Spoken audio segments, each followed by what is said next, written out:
ચલો ભાઈ હવે આગળ વધી 2.6 ચલો 2.6 માં ડાયરેક્ટ આન્સર છે બરાબર તો તમને સમજાવી દઉં છું જોતા જાજો નીચેના પૈકી કયું સાધન સચોટ છે મેં તમને કરાવ્યું છે ભાઈ કે સૌથી સચોટ સાધન કયું કહેવાય કે ભાઈ જે સાધન વડે તમે લોકો ચોકસાઈપૂર્વક ઓછામાં ઓછું માપી શકો બરાબર તો વાંચતા જાઓ ભાઈ તમને એમને આવી જશે આપણે થિયરીમાં બહુ વખત કરાવેલું છે કે પહેલા તમે માપો છો વર્નિયર કેલિપર્સથી બરાબર વર્નિયર કેલિપર્સ કરતા નાનું માપ કોણ માપે તમને યાદ જ છે ભાઈ કેટલી વાર રિપીટ થયું છે માઇક્રોમીટર સ્ક્રૂ ગેજ તો વર્નિયર કેલિપર્સ કરતા વધારે સચોટ કોણ થાય માઇક્રોમીટર સ્ક્રૂ ગેજ અને હજી ઉભા રહેજો ભાઈ હજી સી વાંચો એક પ્રકાશીય યંત્ર જે પ્રકાશની તરંગ લંબાઈ સુધી માપી શકે છે તો કોમન સેન્સ છે ભાઈ માઇક્રોમીટર સ્ક્રૂ ગેજ કરતા પણ બરાબર જે સાધન તમે પ્રકાશની તરંગ લંબાઈથી માપો એના કરતા નાનું થાય શું કામ તો તમને યાદ હોવું જોઈએ પ્રકાશની તરંગ લંબાઈ કેટલી થાય ભાઈ 4 થી 7000 એંગસ્ટ્રોમ એટલે કેટલા થાય 10⁻10 થાય મેં તમને બધું કરાવેલું છે વર્નિયર કેલિપર્સ છે એની રેન્જ કેટલી છે ભાઈ 10⁻3 યાદ છે માઇક્રોમીટર સ્ક્રૂ ગેજ હોય એની કેટલી થાય 10⁻4 ને પ્રકાશની તરંગ લંબાઈ લ્યો તો કેટલી થાય 10⁻10 એંગસ્ટ્રોમ તો સૌથી વધુ સચોટ કોણ થયું ભાઈ પ્રકાશની તરંગ લંબાઈ તેમાં આન્સર શું હશે ભાઈ જુઓ સી કે ભાઈ પ્રકાશની તરંગ લંબાઈ જે સાધનમાં ઉપયોગ થાય કયા સાધનમાં થાય તમને ખબર જ છે ઓપ્ટિકલ માઇક્રોસ્કોપ એનો તમે ઉપયોગ કરો એ સૌથી વધારે શું થાય ભાઈ સચોટ થાય રેડી છે તો એમાં તમે ટીક કરી લેશો ભાઈ સી હવે આગળ વધી 2.7 તરફ ચલો ભાઈ 2.7 વાંચો જોઈએ એક વિદ્યાર્થી 100 મોટવણી ધરાવતા માઇક્રોસ્કોપ વડે છે લખું છું તમારે 10માં આવી ગયું છે ભાઈ મોટવણીનું સૂત્ર બરાબર તો અહીંયા આપણે રિપીટ કરવાના જ છીએ મોટવણીનું સૂત્ર મોટવણી કોને કહેવાય ભાઈ પ્રતિબિંબ ના છેદમાં વસ્તુ પછી બાજુમાં ઊંચાઈ હોય તો ઊંચાઈ લખવાનું જે પરિમાણ આપ્યા હોય બાજુમાં તમારે ટેકવી નાખવાના બરાબર પ્રતિબિંબની ઊંચાઈ છેદમાં વસ્તુની ઊંચાઈ બરાબર આગળ વાંચો માનવ વાળ એટલે કે આપણા વાળની જાડાઈ માપે છે તે 20 વખત અવલોકન કરે છે 20 વખત અવલોકન કરે છે એ ડેટાનું અહીંયા કઈ કામ નહીં પડે બરાબર અને નક્કી કરે છે કે માઇક્રોસ્કોપમાં દ્રશ્ય ક્ષેત્રમાં વાળની જાડાઈ 3.5 મિલીમીટર છે ભાઈ સાંભળો એને માઇક્રોસ્કોપમાં એની જાડાઈ કેટલી દેખાણી 3.5 તો અહીંયા ચોખ્ખું લખી દઉં છું ભાઈ દેખાતી જાડાઈ એટલે શું થાય લખું છું કૌંસમાં પ્રતિબિંબ થયું ભાઈ એને માઇક્રોસ્કોપમાં આટલી દેખાણી બરાબર આટલી છે નહીં કેટલી ભાઈ તો કે 3.5 mm તો વાળની અંદાજિત જાડાઈ મતલબ વાળની સાચી જાડાઈ કેટલી હશે બરાબર એ તમારે ગોતવાનું છે આ દાખલો એકદમ ઈઝી છે આમ જોવા જાવ તો આપણા ચેપ્ટરને લગતો આ કન્સેપ્ટ પણ નથી બરાબર છે આવા સમ્સ તમને બહુ કઈ એમસીક્યુઝમાં કામ નહીં આપે આપણે ગણી લેવાના ધ્યાનમાં હોય તો વાંધો ન આવે બરાબર ચલો ભાઈ મોટવણીનું સૂત્ર 10 માંથી ભણી જે આપણે શું છે પ્રતિબિંબની જાડાઈ ના છેદમાં વસ્તુની જાડાઈ વસ્તુ એટલે કે આપણે અહીંયા શેની વાત થાય છે ભાઈ એની સાચી જાડાઈ આ સૂત્ર જેના પછીના દાખલામાં પણ કામ આવશે જાણજો ભાઈ બસ જોજે કિંમત નું કોણ છે મોટવણી કેટલી બીજે ભાઈ 100 બરાબર પ્રતિબિંબની જાડાઈ તમારે જો જોઈએ પ્રતિબિંબની જાડાઈ તમને આપી છે ઓકે 3.5 ધ્યાન રાખજો ભાઈ શેમાં આપી છે mm માં છેદમાં અહીંયા 100 છે ભાઈ સાચી જાડાઈ છેલ્લું સ્ટેપ સાચી જાડાઈ ક્યાં જશે ભાઈ ઉપર 100 ક્યાં આવી જશે નીચે માટે સાચી જાડાઈ શેની તો કે વાળની ઇઝ ઇક્વલ ટુ 3.5 મિલીમીટર ના છેદમાં 100 તેના સાથે ભાઈ 2 મીટર ખેંચતો એટલે 0.035 મિલીમીટર તો વાળની સાચી જાડાઈ કેટલી હતી ભાઈ 0.035 mm બરાબર છે એને તમે આમાં જોયું તો તમને શું થયું ભાઈ મોટવણી એટલે કે એને શું કર્યું એને મોટું કર્યું અને તમને કેટલું દેખાણું ભાઈ 3.5 mm બરાબર છે તો આ પ્રતિબિંબ હતું અને આ શું હતી એની સાચી જાડાઈ રેડી આ રીતે તમે દોરી શકો જોવો જોઈએ બરાબર આ ધારો કે સાચું છે અને એનું પ્રતિબિંબ એને દેખાણું આ રીતે બરાબર છે જોવો જોઈએ રેડી તો આ વસ્તુ તમને અહીંયા આપી હતી કેટલી ઓરિજિનલ લંબાઈ છે જાડાઈ તો તમારે ગોતવાની હતી 0.035 અને આ તમને આપેલી હતી બરાબર છે ચલો હવે આપણે આગળ વધી ચલો ભાઈ 2.8 જોવો જોઈએ 2.8 માં પણ ડાયરેક્ટ જવાબ છે પહેલો જવાબ ખાસ શીખવા જેવો છે એટલે વ્યવસ્થિત તમને કહું છું ધ્યાન આપજો ભાઈ બરાબર પેલામાં શું આપ્યું છે વાંચો, તમને એક દોરી અને મીટર પટ્ટી આપેલી હોય તો તમે દોરીની જાડાઈ કઈ રીતે માપશો? દોરીની જાડાઈ, બરાબર, એ બહુ બુદ્ધિની વાત છે, સાંભળજો. બરાબર, તમને એક મીટર પટ્ટી આપી છે, બરાબર છે. તમારે શું કરવાનું સાંભળો, આ જે દોરી છે ને દોરી એને આખે આખી, બરાબર, એકદમ બાજુ બાજુ આવી રીતના, જો આમ નહીં, આવી રીતના, બરાબર છે. દોરીને શું કરવાની? આ રીતે ગોળ આવી રીતના જો વીંટી નાખવાની, બરાબર. ફૂટ પટ્ટી આપણે જે મીટર પટ્ટી એકબીજાના ઉપર નહીં ભાઈ, કોઈ પણ બીજા એક આધાર ઉપર તમે આંગળી ઉપર વીંટી નાખો, આખી દોરીને શું કરી નાખવાની? એકદમ બાજુ બાજુમાં દોરા આવે એ વીંટી નાખવાની, બરાબર. હવે સિમ્પલ વાત છે ભાઈ, ધારો કે આ દોરી વીંટાઈ ગઈ અને પછી તમારો જે મીટર પટ્ટી તમે આપી છે, બરાબર, એનાથી તમારે આ દોરી જેટલી વીંટાણી હોય, સાંભળજો, બરાબર, એટલી તમારે લંબાઈ આ મીટર પટ્ટીની માપી લેવાની. બીજું તમારે શું કરવાનું ભાઈ, આ દોરી હોય એના જેટલા આંટા વીંટા હોય એ આંટા તમારે 1 2 3 4 5 6 વીંટા તમારે ગણી લેવાના, બરાબર. તો ધારો કે એ આંટાની સંખ્યા તમને મળશે n, રેડી. તો એના ઉપરથી તમને દોરીની જાડાઈ કેટલી મળે? દોરીની જાડાઈ બરાબર, તો કે તમે કુલ આ દોરી વીંટી નાખી એટલું તમારે માપી લેવાનું, કેટલું આવ્યું? L, અને છેદમાં તમારે આંટાની સંખ્યા કરી નાખવાની, એટલે તમને શું મળી જાય? દોરીની જાડાઈ. કઈ રીતે તમને જો પ્રેક્ટિકલી બતાવું છું, જોજો. બરાબર, ધારો કે આ 4 આંગળી છે ભાઈ, ધારો કે બધાની જાડાઈ સેમ જ છે. ધારો કે મારે ગમે એક આંગળીની જાડાઈ માપવી હોય તો હું શું બુદ્ધિ વાપરીશ કે આ જે 4 આંગળી છે ભાઈ, બરાબર, અહીંયાથી લઈને અહીંયા લગી ફૂટપટ્ટી શું કરીશ ભાઈ? ફૂટપટ્ટીથી અથવા તો મીટર પટ્ટીથી માપી લઈશ, બરાબર. ધારો કે ભાઈ જોજો, લાઈવ એક્ઝામ્પલ આપું છું. ધારો કે આ લંબાઈ એવી 4 સેમી, બરાબર છે. એવી રીતના અહીંયા દોરા વીંટા અને કેટલા એવા? ધારો કે 4, રેડી. હવે મારે એક આંગળીની જાડાઈ માપવી હોય તો શું કરાય ભાઈ? આ તો કેટલી આંગળીની થઈ? 4ની. તો ભાગ્યા શું કરી નાખવાના? 1 2 3 અને 4 ભાગ્યા 4 કરવાના. તો શું થયું? 4 ભાગ્યા 4 કેટલા એવા? 1 સેમી. તો એક આંગળીની જાડાઈ કેટલી થઈ? 1 સેમી. એવી રીતના અહીંયા શું કરવાનું ભાઈ? દોરાને એકદમ બાજુ બાજુમાં વીંટી નાખવાના. ધારો કે દોરો છે ભાઈ એ આટલા ભાગમાં વીંટાણો, આખો દોરો એમાં, બરાબર. આટલો ભાગ છે એ મીટર પટ્ટીથી માપી લેવાનો અને ભાગ્યા તમારે શું કરવાના? જેટલા દોરા વીંટાણા હોય 1 2 3 4 એ બધા આંટા ન લેવાના અને એનાથી ભાગી નાખો એટલે તમને શું મળી જાય? એક આંટાની જાડાઈ, રેડી. તો આ ટેકનિક છે. ચલો ભાઈ બીજું વાંચો. એક સ્ક્રૂ ગેજમાં પેચ અંતર તમને આપ્યું છે 1 મિલીમીટર અને 200 વિભાગ, એ કાંઈ તમારે જોવા નથી. તમે પ્રશ્ન વાંચો. શું તમે વિચારી શકો કે આ સ્કેલ ઉપર વિભાગોની સંખ્યા સ્વેચ્છાએ વધારી અને સચોટતા વધારી શકાય? તો સિમ્પલ વાત છે ભાઈ, કોઈ પણ સાધન હોય, ફૂટપટ્ટી હોય, મીટર પટ્ટી હોય, વર્નિયર કેલિપર્સ હોય, માઇક્રોમીટર સ્ક્રૂ ગેજ હોય, એમાં તમે કાપાની સંખ્યા વધારો તો ઓબ્વિયસ વાત છે ભાઈ કે તમને સચોટતા કેવી મળે? સારી મળે. પણ આમાં નેગેટિવ પોઈન્ટ શું થાય કે તમે કાપાની સંખ્યા વધારવા જાઓ તો એ જે અવલોકન છે ભાઈ એ તમે તમારી નરી આંખે વ્યવસ્થિત કરી શકો નહીં, અને એમાં કાપા વધારવા પર શું છે ભાઈ? બહુ મુશ્કેલ છે. આવું તમારે લખવાનું, બરાબર. એટલે સચોટતા વધારી શકાય પણ એ બહુ શક્ય નથી, આવું છેલ્લે કહી દેવાનું, બરાબર. અને છેલ્લું વાંચો સી, બરાબર. એમાં ડાયરેક્ટ આપણે મેઇન વસ્તુ વાંચી છીએ કે ભાઈ તમે એક સાધનથી 5 અવલોકન કરો છો, બરાબર, અને બીજી વાર તમે 100 અવલોકન કરો છો. તો વધારે વિશ્વસનીય કયું હોય? તો સાવ કોમન સેન્સની વાત છે ભાઈ, જેમાં આપણે 100 અવલોકન કર્યા હોય એ વધારે શું હોય ભાઈ? સચોટ હોય, કારણ કે એમાં તમને એરર કેવી મળે? બહુ ઓલા કરતાં ઓછી મળે, બરાબર. હવે આપણે આગળ વધી. ચલો ભાઈ નેક્સ્ટ વાંચો 2.9. હમણાં આપણે ઉપર 2.7 ગણ્યો ભાઈ, 2.7 એના જેવો સ્તંભ જે દોરીને બતાવી છે, મજા આવશે. એક મકાનનો ફોટોગ્રાફ 35 મિલીમીટરની સ્લાઇડ ઉપર 1.75 સેન્ટીમીટર સ્ક્વેર ક્ષેત્રફળ ટીક કરજો ભાઈ. ક્ષેત્રફળને આવરી લે છે. આપણે દોરી જ નાખી, સાંભળજો. આ છે ધારો કે તમને આપી છે ભાઈ સ્લાઇડ, બરાબર છે, 35 mm ની સ્લાઇડ. એના ઉપર આપણે મકાન દોરી નાખી, બરાબર છે. અને મકાન છે એ કેટલું ક્ષેત્રફળ આવરે છે? વાંચો 1.75. ખાસ ધ્યાન આપજો ભાઈ, છેતરાતા નહીં. અહીંયા સેન્ટીમીટર સ્ક્વેર જે હાઇલાઇટ કરી લેજો, બરાબર, આળસ ન કરતા. આ સ્લાઇડને આપણે પ્રોજેક્ટરમાં મૂકી એટલે પ્રોજેક્ટર તમને શું કરશે ભાઈ? મોટું કરી અને સ્ક્રીન ઉપર બતાવશે, બરાબર. અને તમને મકાનનું ક્ષેત્રફળ સ્ક્રીન ઉપર દેખાય છે. જો લાઈવ દોરી આપું છું ભાઈ, બરાબર, એ મકાનનું ક્ષેત્રફળ તમને આ સ્ક્રીન ઉપર દેખાણું. આ સ્ક્રીન છે, બરાબર, અને આપણે મકાન દોરી નાખી, જોવું જોઈએ.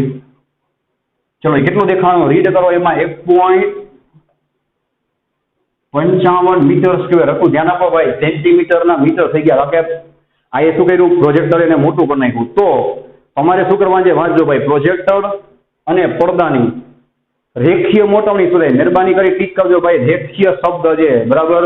હમણાં 5 મિનિટ પછી શબ્દ યાદ રાખવો પડશે, રેખીય મોટવણી એવું ત્યાં લખી જ આપું છું. તમારે લોકોએ રેખીય મોટવણી ગોતવાની છે. ચલો ભાઈ થોડીક બુદ્ધિ ચલાવજો. અહીંયા તમને ક્ષેત્રફળ આપ્યા છે એટલે પહેલા તમને કોઈ દી રેખીય મોટવણી ન મળે. ક્ષેત્રફળ આપ્યા હોય તો તમને ક્ષેત્રીય મોટવણી મળે. લખું જ છું બરાબર. આ શું થઈ ગયું તમારું વસ્તુ ને આ શું થઈ ગયું ભાઈ તમારું પ્રતિબિંબ. જેટલું હું સૂત્રમાં લખીશ એ તમને લાઈવ અહીંયા દેખાતું જશે એટલે ઈઝી પડશે. શું આવશે? ક્ષેત્રીય મોટવણી. ક્ષેત્રીય શું કામ ભાઈ? કારણ કે અહીંયા ક્ષેત્રફળ આપ્યું છે. વાંચો 2.7 માં અંતર હતું એટલે ત્યાં આપણે રેખીય મોટવણી લેતા હતા. જોઈ લેજો. ક્ષેત્રીય મોટવણી સૂત્ર તો ભાઈ એનું ઈ જ રહેશે બરાબર. ત્યાં આપણે શું લખતા હતા ભાઈ? પ્રતિબિંબની લંબાઈ. અહીંયા શું લખશું? તો કે પ્રતિબિંબનું ક્ષેત્રફળ બરાબર ના છેદમાં વસ્તુનું ક્ષેત્રફળ. પ્રોબ્લેમ શું પડશે? અહીંયા તમને ક્ષેત્રીય મોટવણી મળશે બરાબર. જોવો જોઈએ ઇક્વલ. ચલો ભાઈ પ્રતિબિંબનું ક્ષેત્રફળ જે લખ્યું છે પ્રતિબિંબ કેટલું છે? 1.55 મીટરનો સ્ક્વેર ના છેદમાં વસ્તુનું ક્ષેત્રફળ કેટલું છે ભાઈ? એવી વસ્તુ જોવો છે 1.75 સેન્ટીમીટર સ્ક્વેર. ચલો અને સોલ્વ કઈ રીતે કરાય? એકદમ ઈઝી છે. આપણે બધા સ્ટેપ બતાવશું. 1.55 ગુણ્યા આપણે બે એકમ હરખા રાખવા પડે ઉતાવળ ના કરતા. મીટર છે એને આપણે સેમીમાં લઈ જાય. 1 મીટર એટલે મોટું થાય બરાબર. એના સેમી કરો એટલે કેટલા થાય? 10² સેમી. અને એનો પાછો વર્ગ છે ભાઈ. જોઈ લેજો આખું સ્ટેપ બતાવ્યું છે. હવે આપણે જોવો જોઈએ સેન્ટીમીટરમાં આવી ગયા બરાબર ને. બે સ્ટેપ સેન્ટીમીટરમાં આવી ગયા. નેક્સ્ટ સ્ટેપ શું થશે? જોવો જોઈએ ક્ષેત્રીય મોટવણી બરાબર. ચલો ભાઈ અહીંયા શું થશે? 2 દુ 4 બરાબર. એટલે કેટલી ઘાત આવશે ભાઈ? 10⁴ ઘાત. સેન્ટીમીટરનો સ્ક્વેર. સેન્ટીમીટરનો સ્ક્વેર શું થઈ ગયા ભાઈ? ઉડી ગયા. અને કેલ્ક્યુલેટરમાં તમે કરશો 1.55 ભાગ્યા 1.75 તમને મળશે 0.8857. જોવો જોઈએ 0.8857. આ 4 મીંડા આપણે આને આપી દઈએ બરાબર. 4 મીંડા શું થશે? જોવો જોઈએ માટે ક્ષેત્રીય મોટવણી બરાબર. જોવો જોઈએ 4 મીંડા આપી દો. 1 2 3 4 કેટલા આવશે? 8857 બરાબર. અને મોટવણીને કઈ એકમ ન હોય એટલે બાજુમાં ક્યાંક એકમ લખતા નહીં. હવે આ તો ક્ષેત્રીય મોટવણી મળી. તમારે શું કરવાની છે ભાઈ? રેખીય મોટવણી. તો આમાં કોમન સેન્સ યુઝ કરવાની છે. તમારે એનું વર્ગમૂળ લેવાનું છે. શું કામ? એનું લોજિક આપવું છે. જો ક્ષેત્રફળ આ સ્લાઇડનું ક્ષેત્રફળ એટલે શું થાય ભાઈ? લંબાઈનો સ્ક્વેર થાય. રેડી? તમારા લોકોને લંબાઈ જોતી હોય ખાલી, આ તો લંબાઈનો સ્ક્વેર છે તો તમારે શું કરવું પડે? બે બાજુ વર્ગમૂળ લેવું પડે કે નહીં? તો આ શું થઈ ગયું? √a = L. વર્ગમૂળ લેશો અહીંયા શું થાય? L થાય. તો તમને શું મળે ભાઈ? લંબાઈ મળે. એ રીતના જ તમારે રેખીય મોટવણી જોતી હોય બરાબર તો તમારે ક્ષેત્રીય મોટવણી છે ભાઈ એનું શું લેવું પડે? રૂટ. તો કે ક્ષેત્રીય છે એમાં 2 પરિમાણ આવે ને રેખીયમાં કેટલા આવે? 1 પરિમાણ. તાનો રૂટ લઈ લેશો એટલે તમને કેટલા પરિમાણ મળી જાય ભાઈ? 1 પરિમાણ. √8857 બરાબર છે. ચલો આનો આપણે રૂટ લઈ લઈ. જોવો જોઈએ તમને મળશે 0. રૂટમાં તમે લખશો 8857 તમને મળશે ભાઈ 94.11 બરાબર. આવી ગયો તમારો આન્સર. ચલો ભાઈ નેક્સ્ટ દાખલો જો. દાખલા નંબર 2.10. આમાં તમારે સાર્થકમ ગોતવાના છે. તમને ઓલરેડી આવડે જ છે તો તમે ગણાવી દઉં છું બરાબર છે. તમને ખબર છે 1 કરતા નાની સંખ્યા હોય 1 કરતા નાની એટલે કેવી થાય? 0 પોઈન્ટ થાય. એમાં ડાબી બાજુના 0 તમારે એકય લેવાના ના હોય. એટલે સાર્થક સંખ્યા કેટલી થશે ભાઈ? 1. આપણી ટેવ મુજબ ચોકડીને ડેશ બતાવશો. ચોકડી મતલબ આ નહીં લેવાના, ડેશ મતલબ આ લેવાના. અહીંયા શું છે ભાઈ? 1 2 અને 3. મેં તમને શું કહ્યું હતું ભાઈ? ઘાતવાળા પદ લેવાના ન હોય. શું કામ? એનું રીઝન મેં તમને ત્યાં આપેલું જ છે બરાબર. કેટલા સાથે ગણવું છે? 1 2 અને 3. અહીંયા સાર્થક સંખ્યા કેટલી આવશે ભાઈ? 3. અહીંયા ગણવું છે ભાઈ ડાબી બાજુનો 0 નહીં લેવાનો. રેડી? જમણી બાજુના લેવાના 1 2 3 અને 4. અહીંયા સાર્થક સંખ્યા કેટલી આવશે ભાઈ? 4. તો આ તો એકદમ ઈઝી છે. પોઈન્ટ વાળી સંખ્યા છે એટલે જમણી બાજુના 0 લેવાના. પોઈન્ટ વાળી ના હોય તો નહીં લેવાના. 1 2 3 4 કેટલો આવશે જવાબ? 4. અહીંયા જોવો જોઈએ 1 2 3 4 તો ડાયરેક્ટ ઈઝી જ છે. શું છે? 4. નામાં એમ જ છે 1 કરતા નાની સંખ્યા છે. પહેલું ઉદાહરણ છે એવું જ આવી ગયું બરાબર છે. એકય ડાબી બાજુના 0 લેવાના નહીં.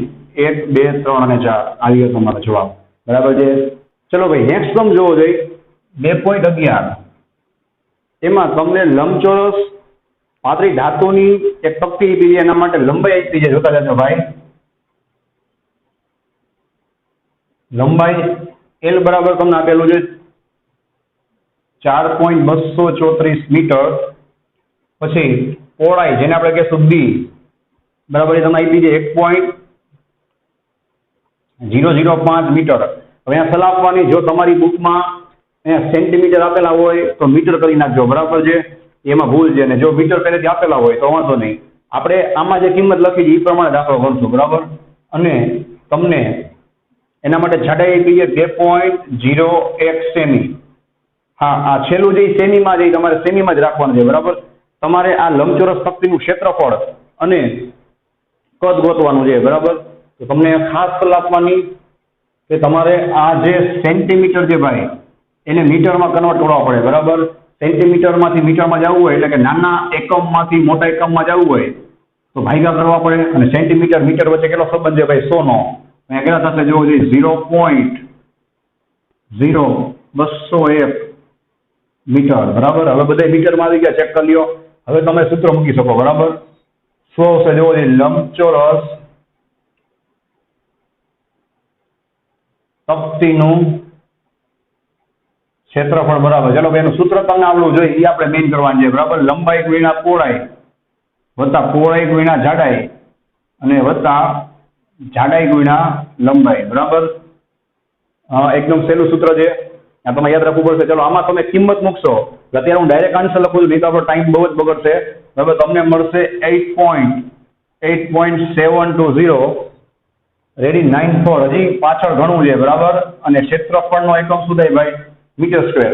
હવે તમે ખાસ ધ્યાન જો આ દાખલો તો આમ ગણિતનો થયો, પણ આપણે ફિઝિક્સમાં શું કામ આપ્યો છે તો એમાં તમને કીધું છે, વાંચો, કે યોગ્ય સાર્થક અંક સુધી ધ્યાનમાં લઈને પછી ગણો, એટલે તમારે યોગ્ય સાર્થક અંક લેવા પડે, બરાબર.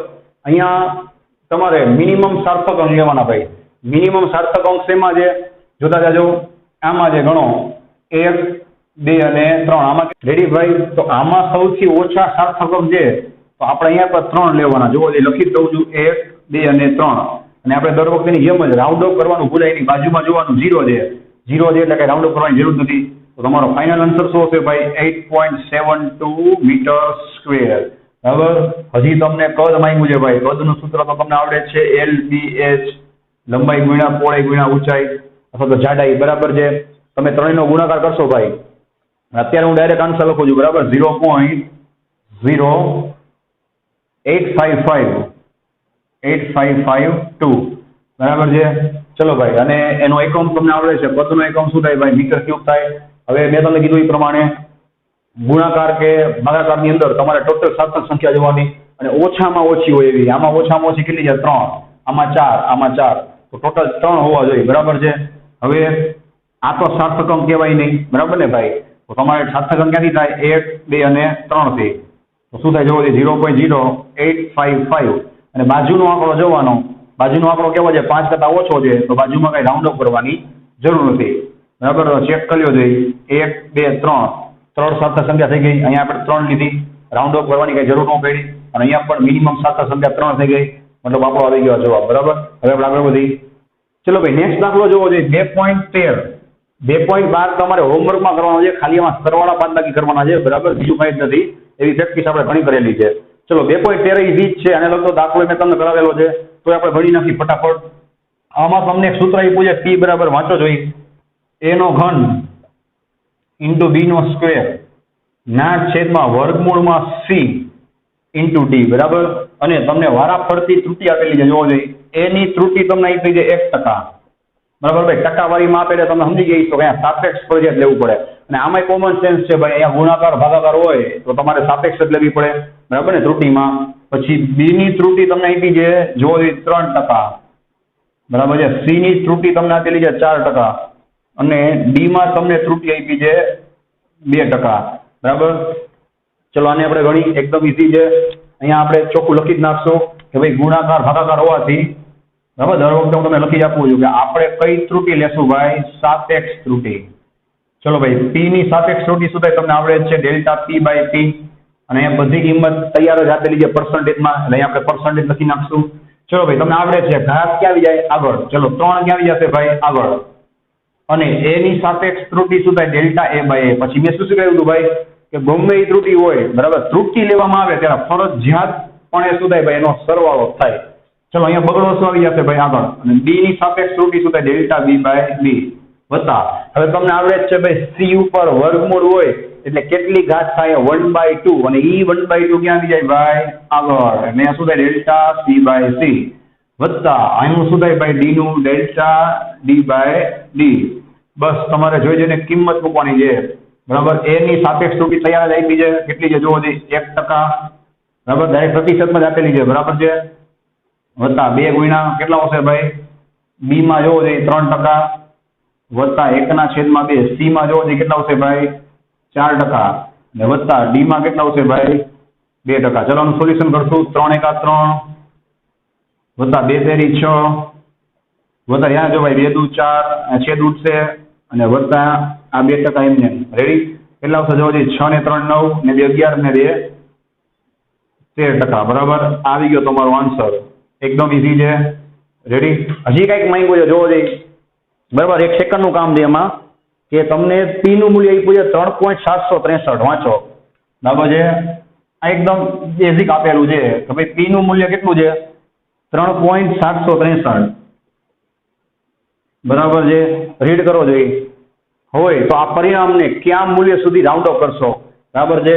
તો ભાઈ કોમન સેન્સ છે, આપણો આન્સર છે પરિણામ લખ્યું છે બરાબર, એમાં કેટલા છે 2 આંકડા છે ને તમારે 2 જ લેવાના, 1 અને 2. બીજું શું ધ્યાન રાખવાનું ભાઈ કે રાઉન્ડ અપ કરવાનું, અહીંયા 6 છે એ 5 કરતા મોટા છે એટલે બાજુના આંકડામાં 1 ઉમેરવો પડે, કેટલા આવશે 3.8 બરાબર. આવી ગયો જવાબ બરાબર. આગળ વધી ચલો ભાઈ 2.14 જોવો જોઈએ. આની મેં એક્સ્ટ્રા પ્રેક્ટિસ તમને જીનીટમાં કરાવેલી છે, અમુક એમ દાખલા તો બેઠે બેઠા આપણે કરાવેલા છે, તોય તમને બીજી વાર રિપીટ કરી દઉં છું બરાબર. જોતા જાજો. આ કયો દાખલો છે ભાઈ તો આપણી પારિમાણિક વિશ્લેષણની મર્યાદા યાદ છે, એમાં આપણે ભણી ગયા તો ભાઈ સાઇન કોસ અથવા તો કોઈ પણ વિધેય હોય તો એના જે ખૂણા છે ભાઈ એ કોમન સેન્સની વાત છે કે એના પરિમાણ ન હોય, પરિમાણ રહિત હોય.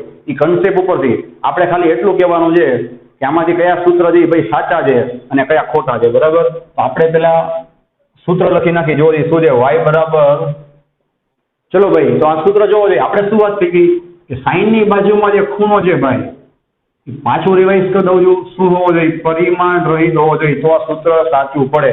ચલો આપણે ચેક કરીએ ભાઈ 2π small T by capital T. Small T કોણ છે તમને ખબર છે આપેલ સમય, અને કેપિટલ ટી કોણ છે ભાઈ આવર્તકાળ છે બરાબર, એટલે સમય જ થયો. ચલો 2π ને તો કઈ પરિમાણ હોય નહીં બરાબર.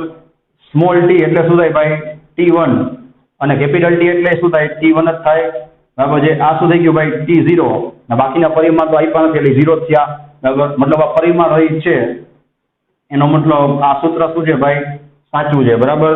ચલો ભાઈ હજી એક ચાન્સ છે આપણે આગળ વધી. બીજો જો ઈશ્વરી પૂછે y બરાબર a ઇન્ટુ સાઇન vt બરાબર. v શું છે ભાઈ વેગ છે, આપણે ચેક કરી શું વાત થઈ આ ભાગ છે એ પરિમાણ રહિત હોવો જોઈએ તો આ સૂત્ર સાચું પડે. ચલો આપણે ચેક કરી ભાઈ v ઇન્ટુ t. ચલો વેગ એટલે શું થાય અંતરના છેદમાં સમય મીટર પ્રતિ સેકન્ડ, એટલે કે એમએલટી ના રૂપમાં શું થાય અંતર એટલે લેન્થ અપોન ટાઈમ ઇન્ટુ આ વેગની વાત કરી મેં બરાબર. હવે ટી ની વાત, ટી એટલે શું થાય ભાઈ T1. ચલો ભાઈ T1 કટ થઈ ગયા, આ શું આવ્યું ભાઈ L1 આવ્યું બરાબર. મતલબ આ સૂત્ર શું છે ભાઈ ખોટું છે, કેમ તો કે આના પરિમાણ મળ્યા, જો આના પરિમાણ શું હોય 0 હોય 0 નથી, મતલબ આ સૂત્ર શું છે ભાઈ ખોટું છે. રેડી ચલો આગળ વધી. ત્રીજો દાખલો તમે ચેક કરો છો ભાઈ y બરાબર કેટલા આપ્યા છે a by t into sin in bracket small t upon a. હવે અહીંયા સ્મોલ a કોણ છે ભાઈ તો તમને ચોખ્ખું કીધું છે મહત્તમ સ્થાનાંતર, એટલે એક જાતનું અંતર કે સ્થાનાંતર જ છે બરાબર. અને આપણે વાત થઈ પ્રમાણે આનું એમએલટી શું હોવું જોઈએ 0 હોવું જોઈએ. આપણે ચેક કરીએ, જો એમને ખબર પડી જાય આપણે પરીક્ષામાં પૂછાય તો બતાવવું પડે કે નહીં બરાબર. ચલો ભાઈ ટી એટલે શું થાય T1, પાછું રિપીટ કરું છું, એમાં લખ્યું જ છે કે a એટલે શું થાય મહત્તમ સ્થાનાંતર, સ્થાનાંતર એટલે એક જાતનું અંતર, અને અંતર એટલે શું થાય ભાઈ આપણે લેન્થ એટલે કે શું થાય L1. ચલો ભાઈ આ ચોખ્ખું દેખાય છે કે આના પર પરિમાણ શું છે ભાઈ ક્યાંય 0 દેખાતો નથી બરાબર. અને ઉપર લઈ લેશો એટલે શું થશે L-1 T1, મતલબ કે આ સૂત્ર શું થઈ ગયું ભાઈ ખોટું, બરાબર છે. અને હજી એક છેલ્લું સૂત્ર આપ્યું છે, જોવો જોઈએ, y બરાબર a√2 બરાબર છે a√2 ઇન્ટુ બ્રેકેટમાં આપ્યું છે ભાઈ સાઇન 2π t ના છેદમાં કેપિટલ T વત્તા કોસ 2π t ના છેદમાં કેપિટલ T, બરાબર છે. ચલો ભાઈ અહીંયા તમે ચેક કરશો તો હમણાં જ મેં તમને દાખલો કરાવ્યો, બરાબર. એ જો હાજર જ છે 2π small t by capital T, એટલે એમાં ટાઈમ ન બગાડાય, બરાબર છે. આ બે કેવા છે જોવો જોઈએ, આ બે પરિમાણ રહિત જ છે, બરાબર છે. હજી છેતરાતા નહીં ભાઈ, હજી જવાબ નથી એવો, યાદ રાખજો ભાઈ, બરાબર. આ બે પરિમાણ રહિત હોય એટલે તરત જ ટીક કરી નાખવાનું કે સૂત્ર શું છે ભાઈ, સાચું જ છે, બરાબર. હજી બાજુમાં જોવાનું, અહીંયા a√2 છે, જો √2 રે તો કઈ પરિમાણ હોય નહીં. એ એટલે શું થાય, મહત્તમ સ્થાનાંતર, બરાબર. એટલે આનો પરિમાણ શું હોય ભાઈ, સ્થાનાંતર એટલે લેન્થ L1 થાય, અને y એટલે પર રકમમાં વાંચો 100 પૂજે ભાઈ સ્થાનાંતર, એટલે y પણ શું થાય, L1 થાય. અહીંયા ચેક કરવું પડે ભાઈ, અહીંયા તમારો જવાબ સાચો હોય તો પછી આગળ તમારે ચેકિંગ કરવું પડે. આ બેમાં મારો ભાઈ આપણે આગળ ચેકિંગ શું કામ ન કર્યું, કારણ કે તમારો સાઇન ની અંદર જ બરાબર જે પરિમાણ છે એ ખોટા આવે છે, એટલે આગળ જોવાનો કોઈ મતલબ જ નથી. તમારું સૂત્ર કેવું હોય, ખોટું હોય. આમાં આ બે પરિમાણ રહી છે, મતલબ આટલો ભાગ તો સાચો છે, એટલે આગળ ચેક કરવું પડે, બરાબર. આપણે ચેક કર્યું ખબર પડી કે આનો પરિમાણ હોય એ જાણો છે કે નથી છે, એનો મતલબ આ સૂત્ર શું છે ભાઈ, સાચું છે, બરાબર. આ વસ્તુ ધ્યાનમાં રાખજો ભાઈ, કોઈ સ્ટુડન્ટનું ધ્યાન નથી હોતું. ધારો કે એક્સેલ આપી દઉં, બરાબર. અહીંયા ક્યાંક આ એ છે ને ભાઈ મહત્તમ સ્થાનાંતર, એના ઉપર વર્ગ હોત ને, બરાબર, તો આનો જવાબ શું આવત, વર્ગ હોત તો L2 આવત. આ કેટલા છે L1, તો આ સૂત્ર શું પડે ભાઈ, ખોટું પડે. પછી તમે એમ કહેશો કે ભાઈ આ બે તો પરિમાણ રહિત છે, બરાબર, તો આ બે પરિમાણ રહિત હોય તો આગળ ચેક કરવું પડે. અહીંયા તો શું હતું ભાઈ, અહીંયા ચેક કરવાનો કોઈ મતલબ જ નતો, કારણ કે અહીંયાથી જ તમારો જવાબ શું આવી ગયો ભાઈ, ખોટો. એટલે આ સલાહ આપવાની હતી. અહીંયા પર તમારે ચલો આ ભાગ છે એ પરિમાણ રહિત હતો કે નહીં જોવો જોઈએ, તો તમારે ચેક કરી લેવાનું. y છે એ શું છે ભાઈ, સ્થાનાંતર છે, વાંચો L1 થાય, ને એ પણ શું છે, સ્થાનાંતર છે, L1 થાય. આ બે સરખા થઈ ગયા કે નહીં ચેક કરી લેવાનું. ધારો કે અહીંયા a² હોત ને મારો ભાઈ, તો આ સૂત્ર ખોટું પડે, તો સાચું ન પડે. કેમ કે ભલે આ પરિમાણ રહિત છે, આ પરિમાણ રહિત હોય એટલે બાજુમાં ચેક કરવાનું હોય. આ સલાહ દઈ શીખવા જેવી છે, એટલે મેં તમને આ સમ કરાવ્યો, બરાબર. નેક્સ્ટ વિડીયોમાં અહીંયાથી આપણે કન્ટિન્યુ કરશું. So thanks for watching this video. Take care of yourself and see you soon in the next lecture.